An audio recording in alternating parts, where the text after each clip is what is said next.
Правую руку поднимаем, повторим за мной. Все в нашей жизни появляется дважды.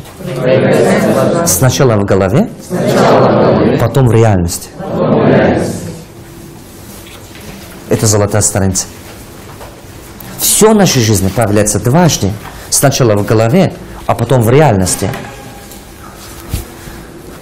Теперь начнем говорить про мышление, нехватка и так далее. Знаете, сам по себе мышление, нехватка, из этой 54 категории мышления, которые мы нашли, одна из самых сложных – это мышление, нехватка. Кто из вас заметил, что вы хотите, не хотите, почти в течение дня постоянно думаете о деньгах?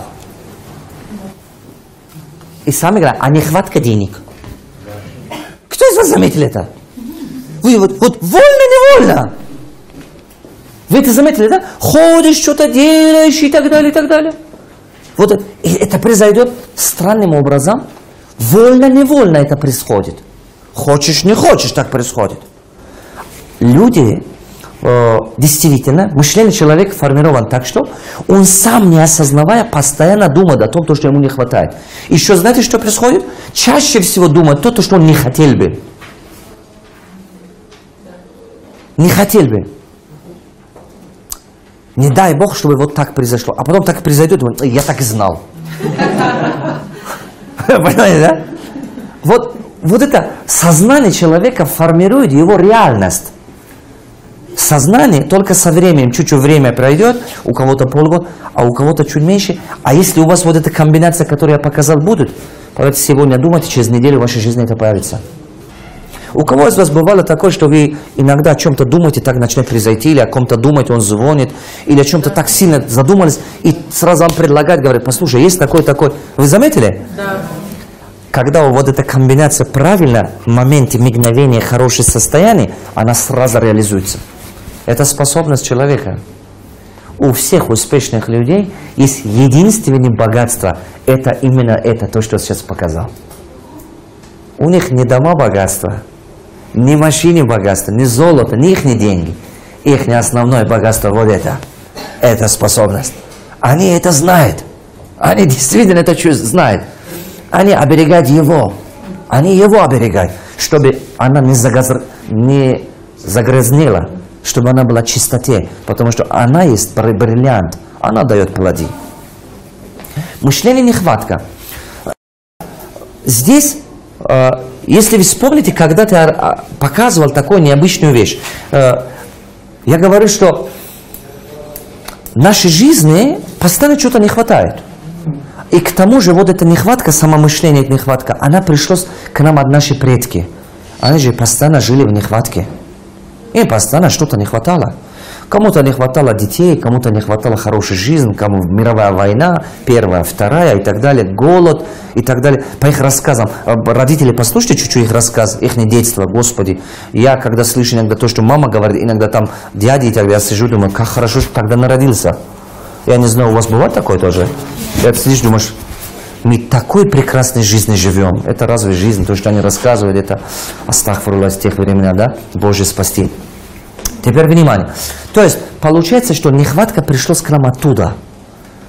Постоянно что-то не хватало, а мы понимаем, что характер и способности думать, и привычки, и мышление, она передается в течение 7 поколений. 7 поколений человеку передается способность. Сам человек сам по себе из нуля же не появляется все, она передается в течение 7 поколений. А теперь представьте, вот 7 поколений наши как жили. Это был кошмар. Последние, только родители второй половины начали нормально жить, а весь это период какой. Вот эта нехватка оттуда и пришлось. Поэтому нехватка во все параметры жизни человека начинает давать понять. Где-то не хватает внимания, где-то не хватает времени, где-то не хватает знаний, где-то у вас будут не хватать деньги, где-то не хватает уверенности.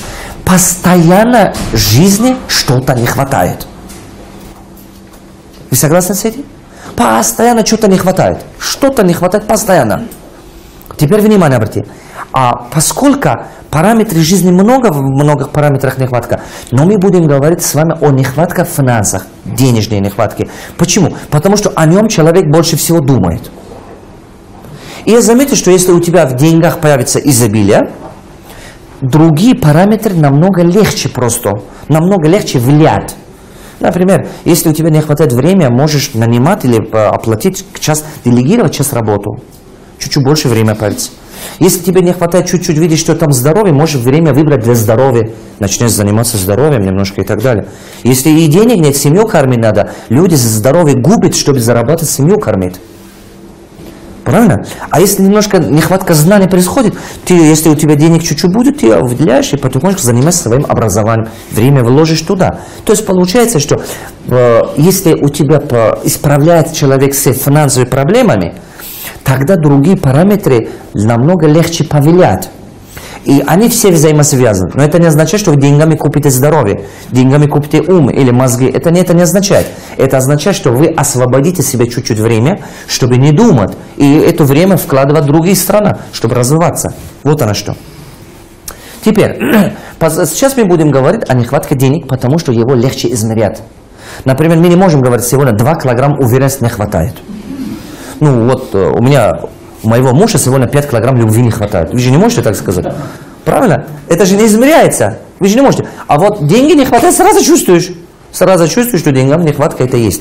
Поэтому, когда я начал вот досконально посмотреть вот это мышление нехватка, она большая, можно сказать, тормоз сознания человечества.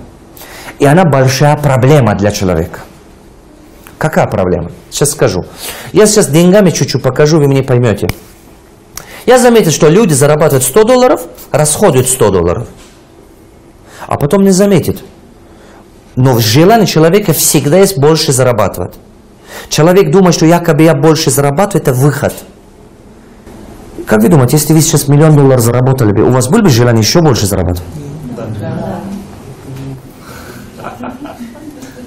Классно, да? Видите, да? Вот вы согласны, что, например, 5 лет назад вы столько не заработали, как сейчас? 5 лет назад думали, вот если я заработаю столько, было бы круто. А вы эта цифра давным-давно прошли, все равно круто нету. Ну, вы заметили, да? Человеку всегда кажется, что больше зарабатывать, якобы это выход. Мне надо больше зарабатывать. Основной мысль, который человеку загоняет в нехватка, это мысль о том, что надо больше зарабатывать, это выход. И человек начнет стараться со временем $300 зарабатывать. А потом начинает понимать, что неосознанно почему-то расходы тоже стали 300. Он думает, нет, 500 зарабатываю, точно справлюсь. Бывала у вас такая ситуация? А у кого из вас до сих пор такое иногда есть, честное слово? А потом подрабатываем, дорабатываем, дополнительно что-то делаем, зарабатываем, до 500 дойдет доход. Как и не хватало, так и не хватает. Почему-то расходы опять 500 станет. Я заметил, настоящий кошмар начинается после 1000. Профессионал. Какой профессионал с возрастом? Опыт? После 1000 настоящий кошмар начинается. Как человек начинает зарабатывать $1000, почему-то теперь у него реально не хватает. Потому что реально, теперь у него появляются кредиты, долги и так далее. Ему надо расходовать хотя бы 10 000. Или 5000. У него идеи на 10 000, у него там какие-то планы там такие и так далее. Он говорит, нет, надо 10 000 зарабатывать, что-то будут хорошо. То есть, получается, что как он дойдет выше 1000, реальные проблемы потом начинаются. А наши предки с этим столкнулись, я думаю. Столкнулись, скорее всего, откуда я так скажу? Сейчас объясню, почему. Наши предки нам говорили так, часто я слышал такие слова, наверное, вы тоже слышали. Ой, большие деньги, большие проблемы. Лучше немножко, но без проблем. Слышали такие фразы? Лучше немножко, без проблем. Пол хлеба, зато, как сказать, спокойно. Богатые якобы по ночам не спят. Зато спокойно спишь. Вот такие слова слышали? И откуда эти фразы? Я сейчас начинаю анализировать, откуда эти фразы. Думаю, что вот это вакуум, который создается в голове человека, она формируется так, что по мере, чем больше дохода, будет больше расхода. И желание, и потребность растут у человека. И в этот момент что происходит? Некоторые люди не справляются. Например, показателем этого ситуации в данный момент сегодняшний мир. Много людей, когда видят, что жизнь стала хорошо, у них желание жить лучше еще вырос, а возможности, способности не вырос. Они начали кредиты брать, долги брать и живут на этих долгах, кредитах. И теперь что происходит? Когда вот это растет, человек начинает чувствовать, что у него проблемы стало больше, а потом думает, я лучше бы заработал бы вот свои 500 и без проблем жил бы.